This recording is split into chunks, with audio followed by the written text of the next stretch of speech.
Ensuite, ce sera Fatim Zahra. Et on laissera la parole à professeur Fran. Et par la suite, c'est la salle qui interviendra. Allez-y. D'accord, merci. Bonsoir tout le monde. Moi, je m'appelle Saïnide Bassirou. Pour commencer, j'aimerais d'abord placer rapidement 2 mots de remerciement. Le premier, c'est tout naturellement à l'endroit de notre conférencier qui vient de nous charmer par sa présentation. Et il faut le dire, ce fut un coup de maître. Donc, très cher professeur Assidi, soyez remerciés. J'aimerais également remercier les organisateurs de cette conférence, avec une mention particulière au professeur Kider Ahmad et à M. Tanani Aziz, qui m'ont honoré par leur dépôt de confiance, qui a été ce soir de m'avoir désigné comme discutant. Donc, sans plus tarder, et en espérant pouvoir vous donner satisfaction, je m'en vais donner ma modeste contribution. L'OMC et les inégalités de développement. Si aujourd'hui je dois faire le bilan, le point sur l'OMC, après 25 ans de fonctionnement, je dirais oui, le marché mondial a été plus que libéralisé. Oui, les barrières tarifaires et non tarifaires tombent progressivement. Et oui, la croissance du commerce mondial que l'organisation s'est donnée comme objectif est désormais un objectif qui a fait du chemin et qui continue d'en faire. Mes questions: comment est cette croissance aujourd'hui?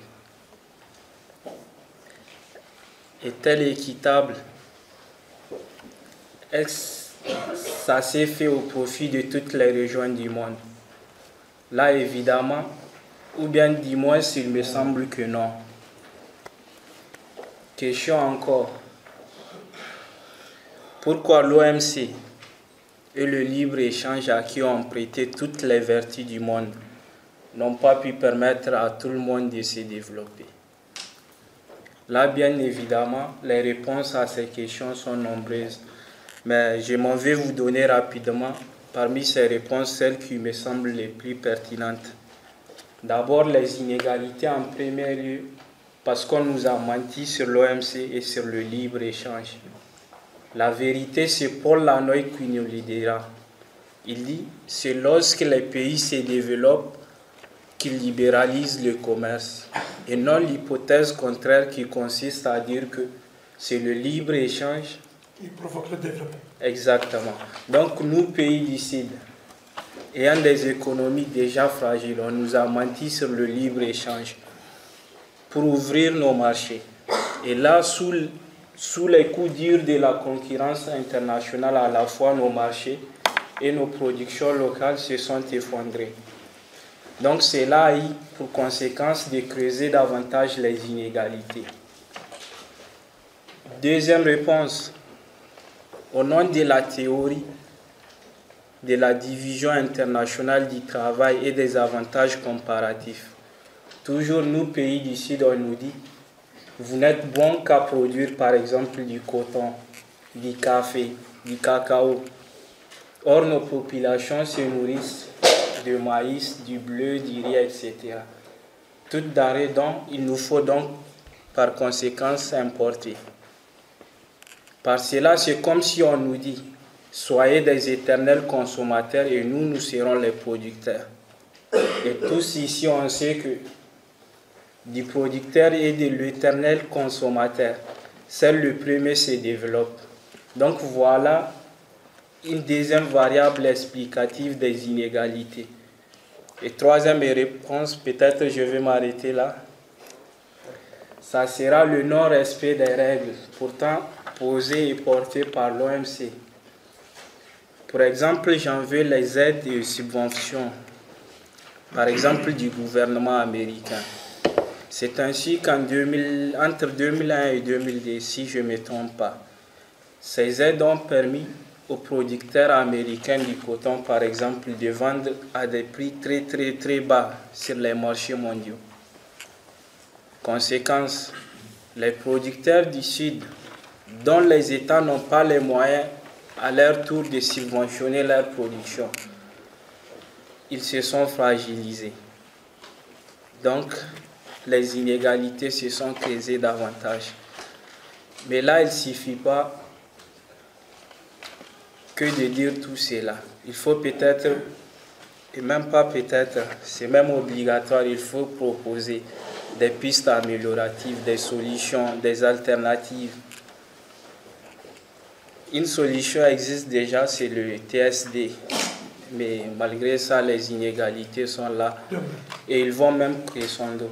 Donc, pour sortir des inégalités, ce que moi je vais proposer comme solution, c'est à la suite de Pierre Valaski. Je plaide pour ce qu'il a appelé des régions géographiques optimum. Qu'est-ce que c'est?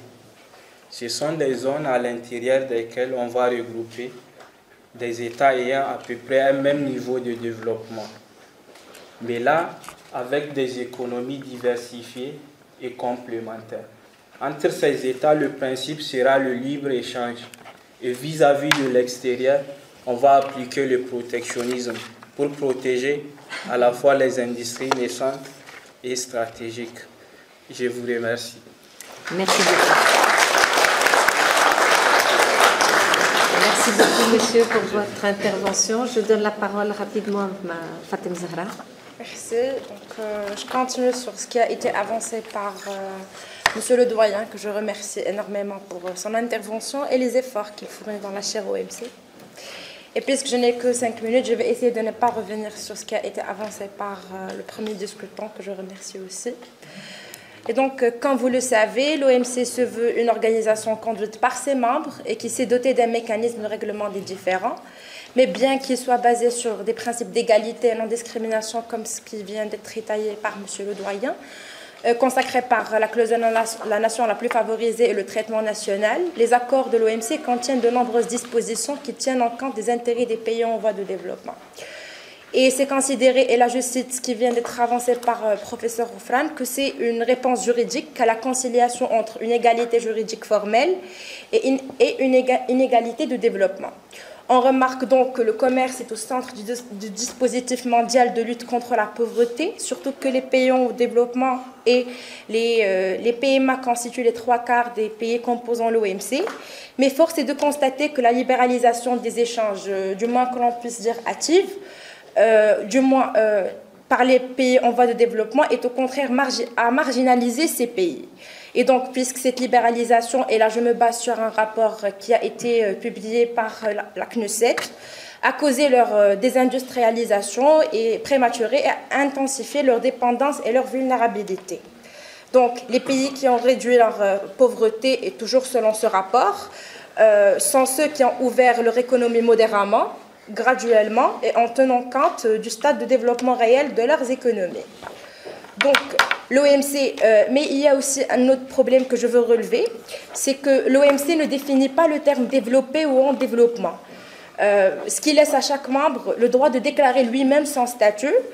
Et donc, sur les 2/3 de ces 164 membres dans la Chine, qui se considère toujours un pays en voie de développement, et là, cette classification des pays en développement et pays moins avancés, bien qu'elle soit faite sur la base de catégories établies par la CNUSET, sur des critères comme le revenu, le développement du capital humain, ne peut nullement être retenue de nos jours, puisqu'on peut facilement décliner le constat de bloc des pays en développement, qui est de plus en plus hétérogène, puisque les écarts de revenus sont considérables, puisqu'on y trouve la Chine, l'Inde et d'autres pays.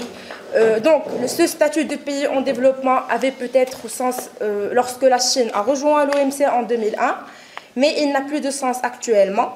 Et donc, l'influence économique des pays comme la Chine, l'Inde et le Brésil est loin celle de la plupart d'autres pays en développement, surtout les pays moins avancés parce qu'ils font partie de cette classe. Donc, pour y remédier, on peut proposer l'établissement de standards objectifs, comme ceux qui sont utilisés par la Banque mondiale ou encore le Fonds monétaire international, basés sur le volume des échanges et les tailles d'économie, entre autres.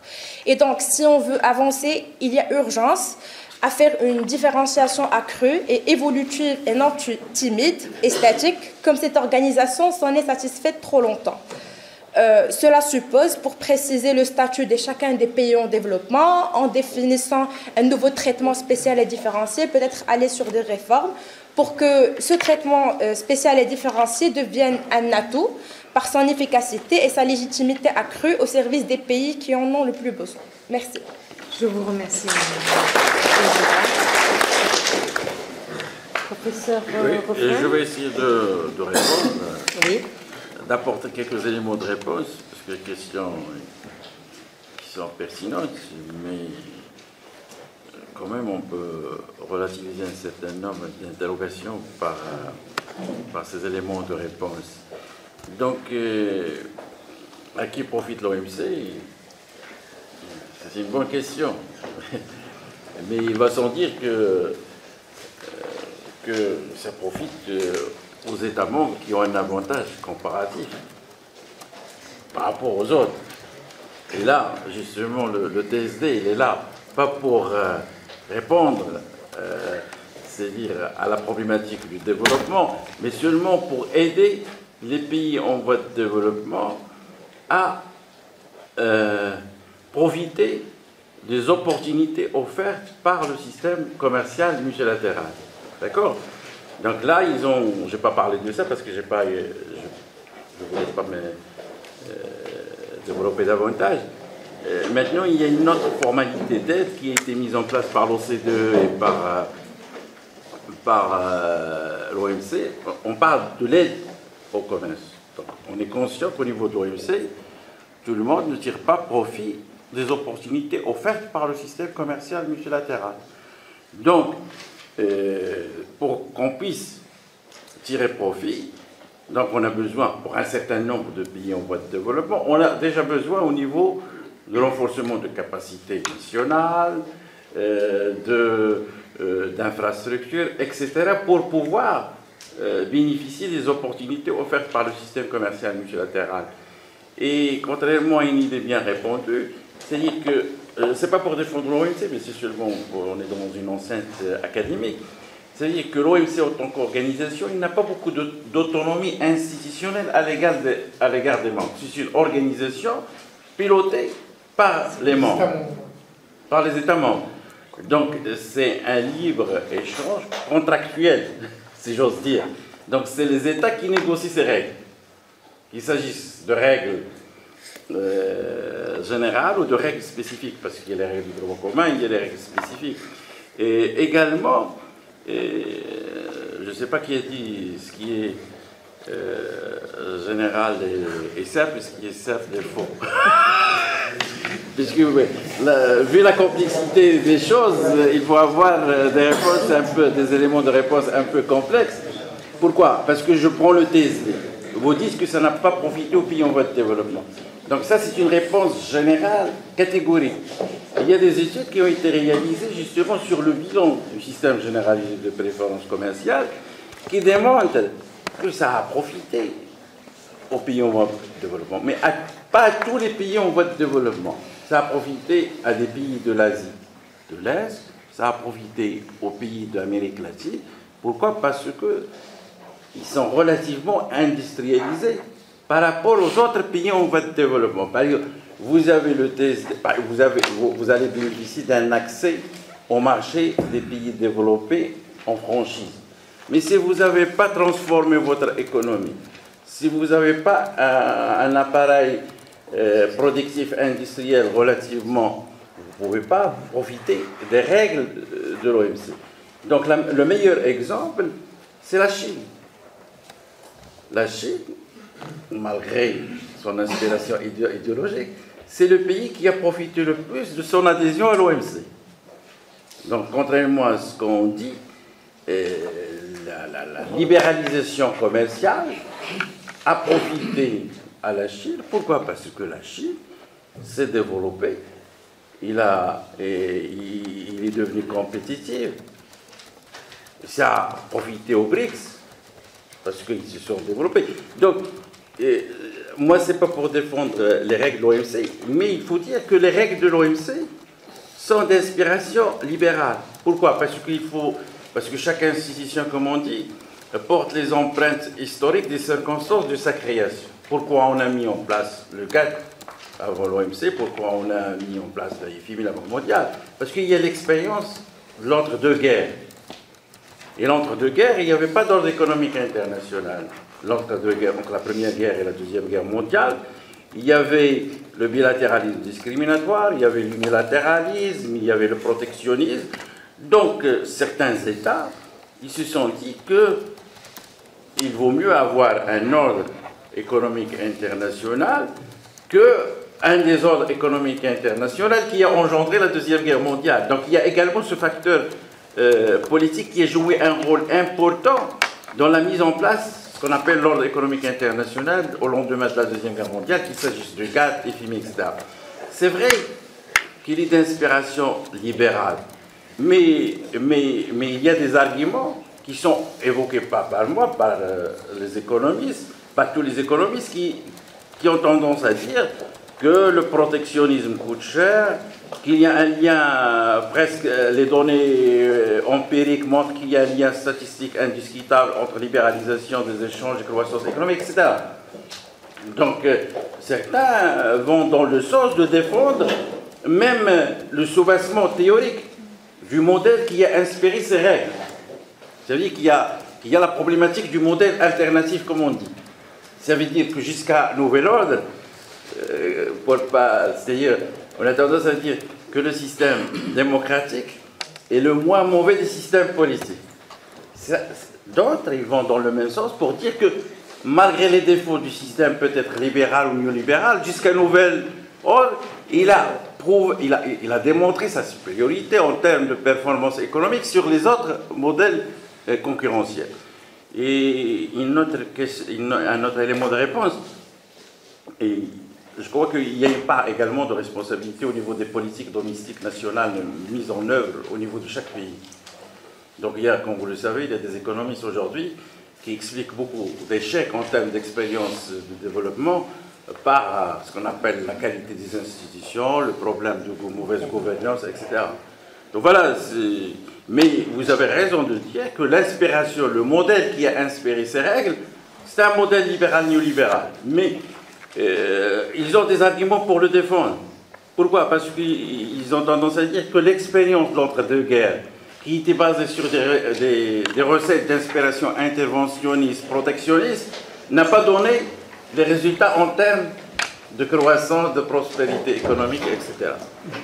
Et justement, vous parlez, c'est pour ça que je parlais d'essayer d'éviter un peu de la généralisation, parce que maintenant vous parlez des pays du Sud, mais le Sud, on parle de l'éclatement du Sud, on parle de l'éclatement du tiers-monde, parce qu'on parle maintenant des BRICS. Hein, donc justement, dans les négociations commerciales multilatérales, c'est plus la quadralatérale, c'est la Chine, c'est l'Inde, c'est le Brésil. Le directeur actuel de l'OMC, c'est un Brésilien.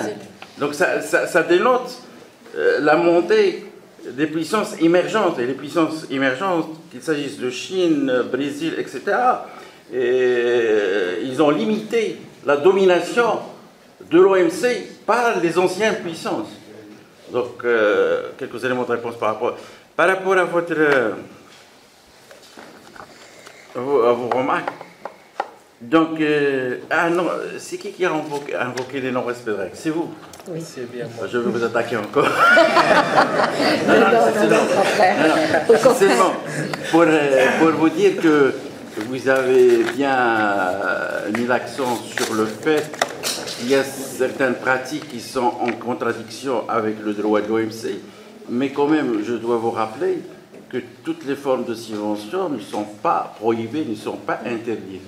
Par exemple, les subventions à la production ne sont pas interdites.